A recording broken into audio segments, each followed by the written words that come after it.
আসসালামু আলাইকুম রহমতুল্লাহ। স্বাগতম সবাইকে তারেক টিউটোরিয়ালে। আমি তারেক কেমিস্ট্রির একটি নতুন অধ্যায় নিয়ে তোমাদের মাঝে হাজির হলাম, যার নাম হচ্ছে পদার্থের অবস্থা। তো আমি এই অধ্যায়টি তোমাদের এমনভাবে বোঝানোর চেষ্টা করব যেন তোমরা মাত্রই ক্লাস 9-এ ভর্তি হয়েছো এবং কেমিস্ট্রি সম্পর্কে তোমাদের ভালো কোনো ধারণা নেই। আজকে এই অধ্যায়টার ইন্ট্রোডাকশন নিয়ে আলোচনা করব। তো শুরুতেই আমি জানিয়ে দিতে চাই এই অধ্যায়ের যে হট টপিকগুলো রয়েছে, এবং আজকে যেহেতু ইন্ট্রোডাকশন ক্লাস, তাই আমি চেষ্টা করব এই টপিকগুলো সম্পর্কে একটু ধারণা দেওয়ার, এবং পরবর্তীতে আমি এই প্রত্যেকটা টপিক নিয়ে আলাদা আলাদাভাবে ভিডিও দেওয়ার চেষ্টা করব ইনশাল্লাহ। তো শুরু করছি আজকের ক্লাস। তো যেহেতু অধ্যায়টার নাম পদার্থের অবস্থা, সেহেতু আমাদের এই কয়েকটা টপিক সম্পর্কে ধারণা থাকতে হবে।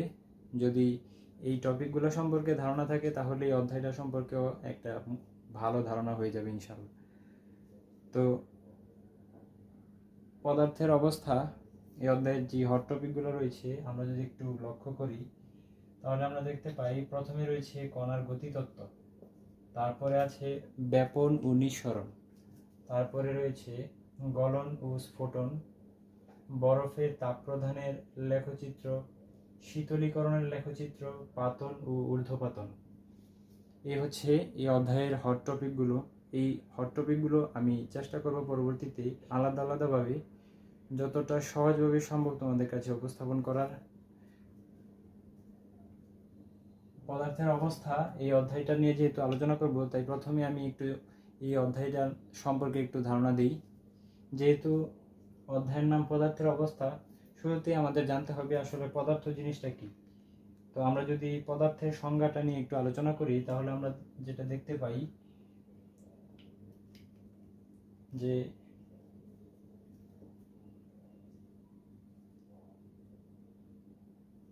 বস্তুর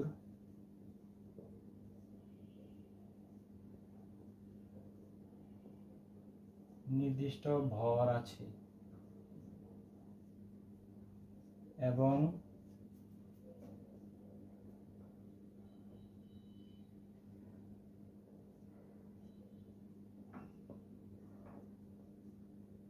জায়গা দখল করে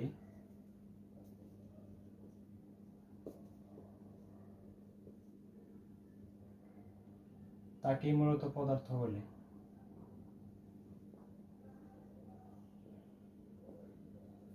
আমরা সংজ্ঞা থেকে দেখতে পাচ্ছি যে পদার্থ হচ্ছে ওই বস্তুটাকে পদার্থ বলা হয় যার মূলত ভর আছে এবং সে জায়গা দখল করে। তো পদার্থগুলো আমাদের রুম টেম্পারেচারে কোনো কোনো অবস্থা, কোনো কোনো সময় কঠিন, কোনো কোনো সময় তরল, আবার কোনো কোনো সময় গ্যাসীয় অবস্থায় উপনীত হয়। তো আমরা যদি একটু পদার্থগুলো নিয়ে আলোচনা করি, তাহলে আমরা পরিবেশের মধ্যে 3 ধরনের পদার্থ দেখে থাকি। সেগুলো হচ্ছে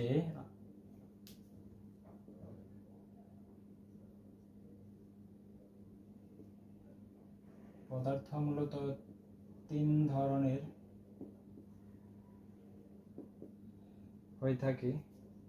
তো আমরা যদি একটু নামগুলা দেখি, 1 নম্বরে আছে হচ্ছে কঠিন। আমরা একটু ইংরেজিটাও শিখে নেব, কারণ আমাদের পরবর্তীতে ইংলিশগুলোও কাজে লাগবে।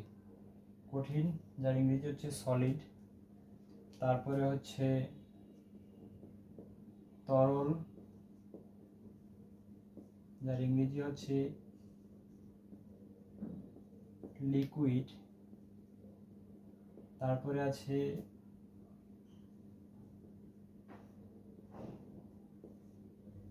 গ্যাসীয় বা বায়বীয়।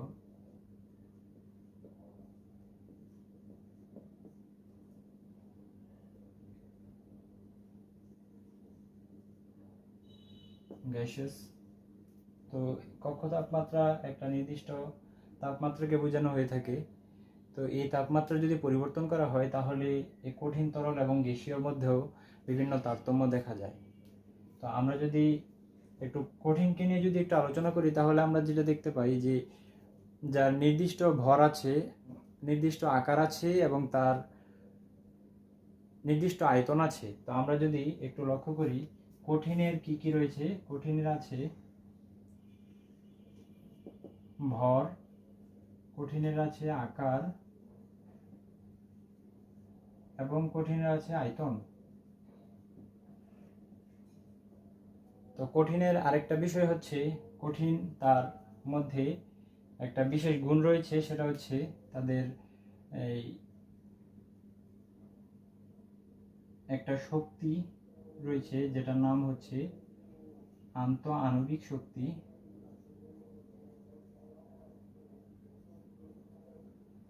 তাদের আন্তঃআণবিক শক্তি অনেক বেশি। আন্তঃআণবিক শক্তি অনেক বেশি হওয়ার কারণে তারা মূলত কঠিন অবস্থায় রূপান্তরিত থাকে। তো আমরা যদি তরল সম্পর্কে জানতে চাই তাহলে আমরা যেটা পাই, তরল হচ্ছে যার নির্দিষ্ট ভর আছে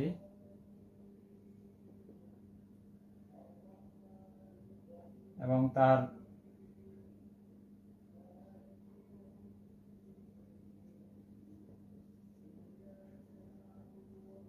আয়তন আছে কিন্তু কোনো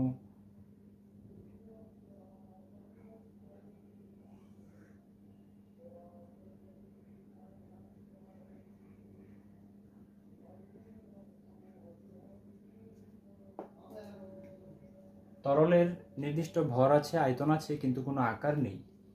তো আমরা যদি একটা বিষয় লক্ষ্য করি, তরল পদার্থটাকে যে পাত্রে রাখি সেই পাত্রে আকার ধারণ করে, তাই আমরা বলতে পারি যে পদার্থের শুধুমাত্র ভর এবং আয়তন আছে। অর্থাৎ আমরা যেই পাত্রে রাখি আয়তনটা ঠিকই থাকবে, তার ওজনও ঠিকই থাকবে, কিন্তু তার আকার বিভিন্ন জায়গায় বিভিন্ন ধরনের হতে পারে।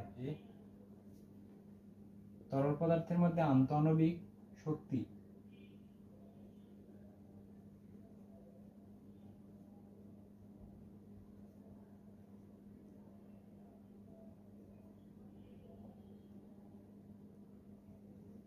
আন্তঃআণবিক শক্তি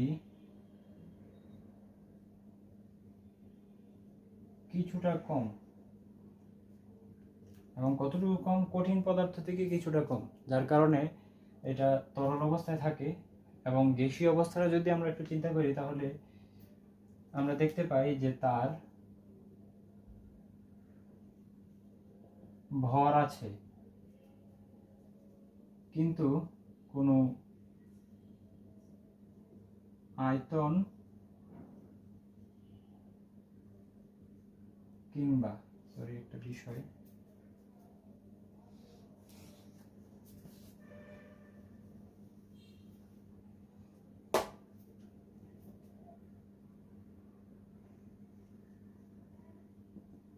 ভর আছে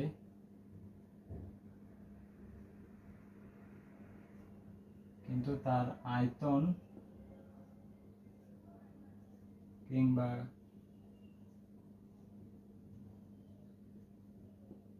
আকার নেই।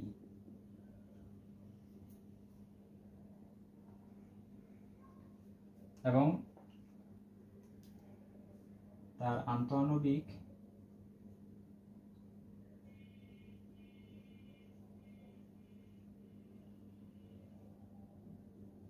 শক্তি খুবই কম। তো গ্যাসীয় অবস্থাটা নিয়ে যদি আমরা আলোচনা করি তাহলে আমরা যেটা দেখতে পাই, অর্থাৎ তার ভর আছে কিন্তু কোনো আয়তন কিংবা কোনো আকার নেই। অর্থাৎ গ্যাস, আমরা যদি একটা গ্যাস নিয়ে চিন্তা করি, যেমন আমাদের কাছে অতি পরিচিত গ্যাস কার্বন ডাইঅক্সাইড, আমরা কার্বন ডাইঅক্সাইডকে যদি একটু চিন্তা করি, অর্থাৎ কার্বন ডাইঅক্সাইড গ্যাসটাকে আমরা যদি কোনো একটা পাত্রে রাখি তাহলে সে পুরো পাত্রটা জুড়েই বসবাস করবে। অর্থাৎ আমরা যদি ছোট পাত্রে রাখি তাহলে সেই ছোট পাত্র তার পজিশন সে গ্রহণ করে নিতে পারবে। আবার যদি আমরা বড় পাত্রে রাখি তাহলে বড় পাত্র জুড়ে, পুরো পাত্র জুড়েই সে জায়গা দখল করে রাখে।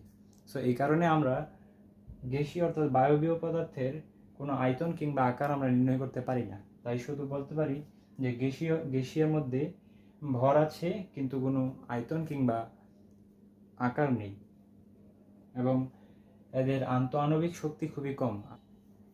আমরা যদি পুরো ক্লাসটার বিস্তারিত সম্পর্কে একটু জানি, যে কঠিন পদার্থ হচ্ছে যার ভর আছে আকার আছে এবং আয়তন সব কিছুই আছে এবং তাদের আন্তঃআণবিক শক্তি অনেক বেশি। আর তরল পদার্থ যার ভর আছে, আয়তন আছে কিন্তু কোনো আকার নেই এবং তার আন্তঃআণবিক শক্তি কঠিন থেকে কিছুটা কম, কঠিনের তুলনায় কিছুটা কম। তারপরে গ্যাসীয় অবস্থায় যদি দেখি, যার ভর আছে কিন্তু কোনো আয়তন কিংবা আকার নেই এবং তার আন্তঃআণবিক শক্তি খুবই কম। তো এই হচ্ছে মূলত পদার্থের তিনটি অবস্থা। আমরা যদি এই তিনটি অবস্থা সম্পর্কে ধারণা নিয়ে থাকি তাহলে পরবর্তী ক্লাসে আমরা এই তিনটি পদার্থের মূলত বিভিন্ন তাপমাত্রায় কী ধরনের প্রতিফলন, কী ধরনের রূপ ধারণ করতে পারে তা নিয়ে আমরা আলোচনা করার চেষ্টা করব। তো দেখা হবে পরবর্তী ভিডিওতে। এই বলেই আজকের ক্লাসটা শেষ করছি। সবাই ভালো থেকো, সুস্থ থেকো। আল্লাহ হাফেজ।